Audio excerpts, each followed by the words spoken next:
तो यार बच्चे का डाउट था यार कि भैया पूरा डीएस एल्गो कॉम्पिटिटिव वगैरह मुझे करके एकदम प्लेसमेंट रेडी होने में कितना टाइम लगेगा, और अगर मैंने कोई प्रोजेक्ट बनाया है तो मैं किस टाइप के क्वेश्चंस एक्सपेक्ट कर सकता हूँ, मुझसे क्या पूछा जाएगा। पहली चीज़ कि आपसे पूछा जाएगा कि यार वाई दिस टेक्नोलॉजी, आपने रिएक्ट यूज़ करी है, रिएक्ट क्यों यूज़ करी भाई, एंगुलर यूज़ क्यों नहीं करी। तो आपको डिफरेंस पता होना चाहिए कि मैंने ये यूज़ करी है तो मैंने क्यों यूज़ करी है, इसके एडवांटेज क्या थी। ये नहीं कि अरे सर ऐसे ही मन कर रहा था, उठा ली, साइड में पड़ी थी, यूज़ कर ली, ऐसे नहीं करना। तो ट्राई करना कि जब आप टेक्नोलॉजी चूज़ कर रहे हो अपने प्रोजेक्ट के लिए तो आपके पास सपोर्टिव पॉइंट्स होने चाहिए कि आपने यही चूज़ क्यों की है, ये क्यों नहीं की है, ठीक है, ताकि काउंटर क्वेश्चन जब हो तो आप संभाल लो। अगली चीज़ कि आपने ये प्रोजेक्ट इंप्लीमेंट किया है, आपके पास ये कॉन्सेप्ट था, ये आइडिया था, क्यों, क्या फ़ायदा होगा इससे, है ना। तो आपको अपने आइडिया के लिए भी सपोर्टिव पॉइंट रखने पड़ेंगे कि यार मैंने अगर ये ब्लाइंड लोगों के लिए कुछ ऐप बनाया है तो क्यों बनाया है, वैसे तो पता लग रहा है क्यों बनाया है, बट फिर भी होना चाहिए, ठीक है।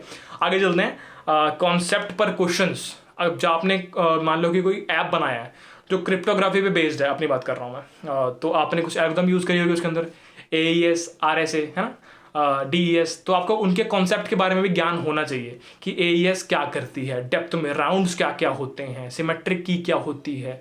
तो उसके कॉन्सेप्ट, जिस चीज़ पर आपने प्रोजेक्ट बनाया है वो तो वैसे अगर आपने बनाया है तो आपको पता होंगे ही, बट कुछ कॉपी वाले बच्चे भी होते हैं तो छपाई करते हैं, तो देख लेना यार, समझ के करना छपाई भी, ऐसे नहीं सीधे से छपाई कर दो। अगली चीज़ है मोस्ट चैलेंजिंग पार्ट, कि जब आपने प्रोजेक्ट इंप्लीमेंट किया था तो कौन सा पार्ट सबसे ज़्यादा चैलेंजिंग था और क्यों था, और आपने उसको कैसे रिजॉल्व किया।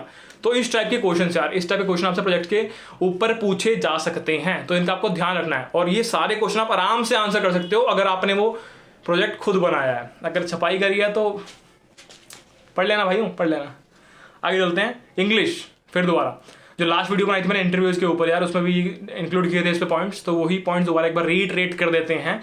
इंग्लिश का सेम सीन है यार, आप चाहो तो अपने इंटरव्यू हिंदी में भी दे सकते हो, अपने अप्रोच हिंदी में भी बता सकते हो, बट जब आप कंपनी में जाते हो वहाँ पर डिस्कशंस होते हैं, वहाँ पर लोग बैठते हैं, अपनी अप्रोच बताते हैं, किसी एक स्पेसिफिक सॉल्यूशन के ऊपर डिस्कशन चल रहा होता है, तो वहाँ पे लोग preferred mode of communication English ही होता है, तो वहाँ पे अपने आप को थोड़ा पीछे पाओगे। तो उस चीज़ को थोड़ा हटाने के लिए अभी से ही काम करना शुरू कर दो अपने इंग्लिश में, ताकि आगे जाके इन चीज़ों पर दिक्कत ना आए, है ना। तो इतनी बड़ी चीज़ नहीं है, मतलब इतना टेंस वेंस ग्रामर का आपको नहीं सोचना है। मैंने ऐसे बच्चे भी देखे हैं जिनको बिल्कुल ज्ञान भी नहीं होता, वो इस MR यूज़ कर करके वो चला देते हैं काम। तो ऐसा नहीं है कि बिल्कुल परफेक्ट है, ये बिल्कुल फ्लुएंसी आ रही है, क्या बात है ना, तो वो चीज़ नहीं, बट थोड़ा सा मतलब ये ना हो कि बिल्कुल ही नहीं आ रही है। बच्चों का डाउट यार समझ तो लेते हैं और बोल नहीं पाते यार, बोलना स्टार्ट तो करो, थोड़ा शुरू तो करो यार, अपने आप आ जाएगी। 2-3 दोस्तों को पकड़ो, थोड़ी बहुत बेइज्जती मारेंगे स्टार्ट में, बट धीरे धीरे वो भी सपोर्ट करेंगे, नहीं यार दोस्त है, तो बोलना शुरू करो कल एक बार, है ना, सिर्फ सोचते मत रहो, एग्जीक्यूशन स्टार्ट करो, ठीक है। आगे चलते हैं। Do we always have to provide optimal solution, कि जब मैं कोडिंग क्वेश्चन का आंसर दे रहा हूं तो हमेशा ऑप्टिमल सोल्यूशन ही दूं क्या। स्टार्ट करते हैं बेसिक से। जब आप आंसर दे रहे हो तो सबसे पहले आपको ब्रूट फोर्स अप्रोच बताने की, यार सबसे बेसिक तरीका सॉल्व करने का ये है, जिसकी कॉम्प्लेक्सिटी हमेशा ज़्यादा ही होती है। फिर आप धीरे धीरे ऊपर जाते हो कि हाँ मैं मैप का यूज़ कर लेता हूँ, मतलब एक बात कर रहा हूँ, अब उसकी कॉम्प्लेक्सिटी आपने और कम कर दी है। फिर आप जाते हो, जितनी आपको सोल्यूशन पता है, ऑप्टिमाइज सोल्यूशन में सबसे एंड में आते हो आप, या फिर मान लो कि आपका इंटरवल पक गया कि भाई ठीक है ना, सबसे ऑप्टिमाइज बता दे चलो, तब ऑप्टिमाइज सोल्यूशन पे आओगे। ये नहीं सीधा आया और आपने सीधा ऑप्टिमाइज फेंक के मारा, ये नहीं करना होता। इससे क्या लगता है इंटरव्यूअर को यार कि आपने ये क्वेश्चन पहले से किया हुआ है और इसलिए आपने जल्दी से बता दिया है, क्योंकि ऑप्टिमाइज सोल्यूशन निकाल के लाना एक प्रोसेस होता है। वो प्रोसेस डेवलप होता है जब आप बेसिक से उठना शुरू करते हो कि हाँ पहले आपने ये सोल्यूशन बनाया, इसमें ऑप्टिमाइजेशन की, ये बनाया, इसमें ऑप्टिमाइजेशन की, ये बनाया, है ना। सीधा आपने बोला अरे ये लेना आंसर, तो वो समझ जाएगा इसने पहले करा हुआ है ना। तो फिर आपके बताए हुए सोल्यूशन का कुछ फायदा नहीं होगा, क्योंकि वो गिना जाएगा पहले से करे हुए क्वेश्चंस के अंदर, ठीक है। अगला क्वेश्चन है हमारे पास, कोड करते हुए नहीं बन रहा लॉजिक, बट जब मैं सोल्यूशन देखता हूँ तो लगता है यार कि बहुत ईजी था। सिंपल सी बात करते हैं यहाँ पर, है ना, कि एक बच्चा है, उसने क्वेश्चन देखा और उसको बिल्कुल समझ नहीं आ रहा कि यार ये तुम हो ही नहीं सकता, मेरे से बिल्कुल नहीं हो सकता, ये बिल्कुल नहीं हो सकता। और जब उसने सोल्यूशन पढ़ा तो वहाँ पे सिर्फ सॉर्टिंग करी हुई थी, तो उसको लगा कि यार हो क्या कर रहा हूँ मैं, तो फ्रस्ट्रेशन आई थी इस टाइम पर ना, ठीक है। तो यहाँ पर कैसे प्रोसीड करना है, पहली चीज़ जब आप प्रैक्टिस कर रहे हो उस केस में अगर आपसे सोल्यूशन नहीं बन रहा है, कुछ आइडिया नहीं आ रहा है, तो पहले एक बार क्वेश्चन का टैग देख लो कि हाँ ये बाइनरी सर्च का क्वेश्चन है, तो आपको पता लग गया कि यार मैं बाइनरी सर्च वाला थोड़ा दिमाग लगाता हूँ, तब भी नहीं हो रहा है, सोल्यूशन खोलो, पहला स्टेप पढ़ो सिर्फ, ठीक है। पहला स्टेप पढ़ के सोचो यार क्या कर सकते हैं, इसके आगे क्या कर सकते हैं, मतलब पूरा सोल्यूशन मत पढ़ो, सिर्फ एक एक दो दो स्टेप पढ़ के अपने हिसाब से अपना दिमाग चलाने की कोशिश करो, ठीक है। पूरा सोल्यूशन पढ़ लोगे तो फ्रस्ट्रेशन होगी कि यार इतना आसान था। अगर एक स्टेप पढ़ने के बाद बाकी सारा खुद निकालोगे, थोड़ी खुशी भी होगी। और जितने ज़्यादा क्वेश्चंस करते जाओगे, जितने ज़्यादा नंबर ऑफ क्वेश्चंस कर लोगे, उतने कंफर्टेबल हो जाओगे, उतने कॉन्फिडेंट हो जाओगे। तो इसको इस तरीके से प्रोसीड करना होता है। पहले टैग के हिसाब से करने की कोशिश करो, फिर एक एक दो दो रूल पढ़ने के बाद करने की कोशिश करो, ठीक है। पूरा सोल्यूशन जब कुछ भी नहीं हो रहा है, सारी स्ट्रेटजी हमने लगा ली है, उसके बाद पूरा सोल्यूशन देखना है, ठीक है। आगे चलते हैं अगले क्वेश्चन की तरफ, जो कि है लिस्ट ऑफ सब्जेक्टिव टॉपिक्स। मतलब कि बच्चे कह रहे हैं यार भैया इतने सारे टॉपिक हैं, OS, DBM, soups, computer networking, automata वगैरह वगैरह वगैरह, तो इसमें से यार सारे करने थोड़ी बैठूंगा मैं। और स्पेसिफिकली यार ये पूछा गया है कि नॉन CS वाले बच्चे, कि हम नॉन CS वाले बच्चे हैं, मेहनत नहीं करना चाहते हैं, पर CS वाली जॉब लेना चाहते हैं, तो आपका काम थोड़ा आसान कर देते हैं। एटलीस्ट आपको 3 चीज़ें तो पढ़नी ही पड़ेगी, जो कि है ऑपरेटिंग सिस्टम, जो कि है DBMS एंड OOPS। तो इन तीनों चीज़ों को आपको एटलीस्ट करना ही करना है, ताकि जो सब्जेक्टिव वाले पार्ट के क्वेश्चन आएंगे तो आप उनको थोड़ा नैरो डाउन कर लो और बोल दो कि सर ये 3 आते हैं, बाकी नहीं आते, ठीक है। बस मतलब कोई दिक्कत नहीं होगी, क्योंकि ये 3 बहुत सारे इंपॉर्टेंट होते हैं, तो ये 3 तो आपको पता होने ही चाहिए। अगले क्वेश्चन पर चलते हैं, जो कि कंफर्टेबल। भैया मैंने तैयारी तो कर ली है, पिछले 6 महीने से तैयारी कर रहा हूँ, पिछले 1 साल से तैयारी कर रहा हूँ, पिछले 2 साल से तैयारी कर रहा हूँ, बट कंफर्टेबल नहीं हो अभी भी। मतलब अभी भी इंटरव्यू अगर होगा तो डर लगता है। तो देखो यार 99.9999% लोग ऐसे होते हैं जो कभी भी अपने आप को कंफर्टेबल नहीं मानते हैं।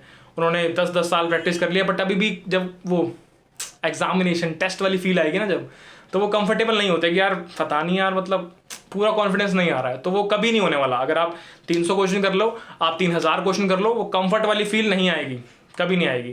तो आपको ये मान के चलना है, दिमाग में डाल लो इस चीज़ को कि भाई कंफर्टेबल तो मैं कभी होने वाला हूँ नहीं। तो इससे अच्छा जितने भी मैंने क्वेश्चंस कर रखे हैं दे के आते हैं इंटरव्यू, देख लेंगे जो हुआ है ना, ठीक है। तो माइंडसेट ये होना चाहिए कि भाई कंफर्टेबल तो कोई नहीं होता, मैं भी नहीं हूँ, नॉर्मल चीज़ है बिल्कुल, और जो होगा बढ़िया ही होगा, टेंशन नहीं लेनी, बिल्कुल फ्री माइंड होकर अपने को अंदर जाना है और फाड़ के आना है पूरा, ठीक है।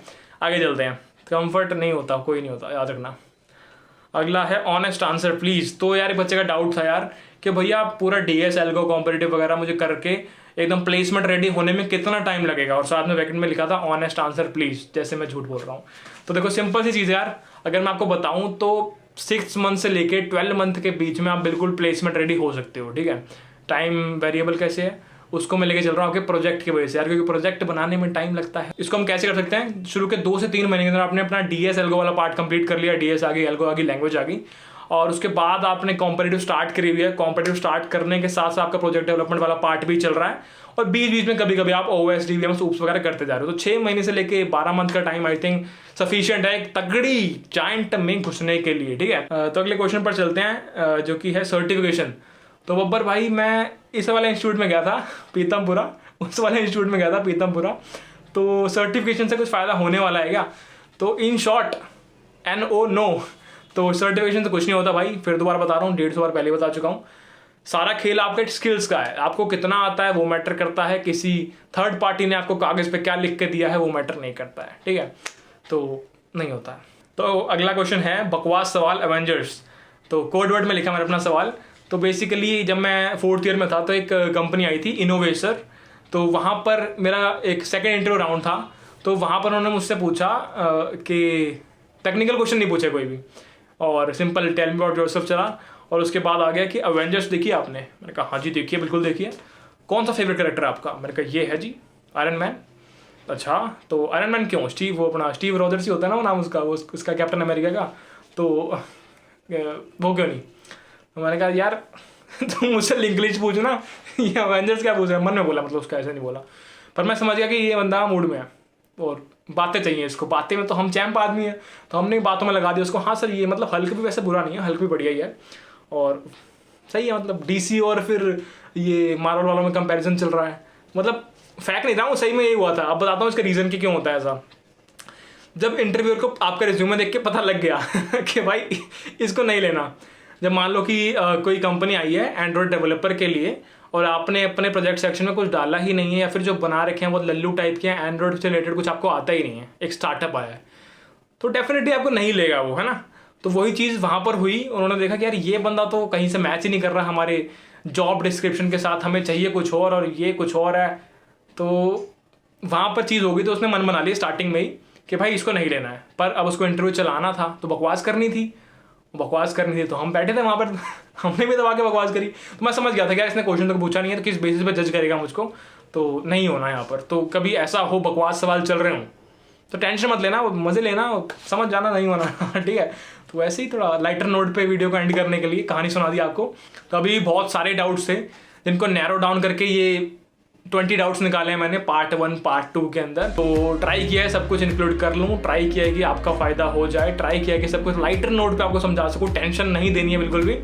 और इस वीडियो में इतना ही, मिल लेंगे अगली वीडियो में, बाय बाय।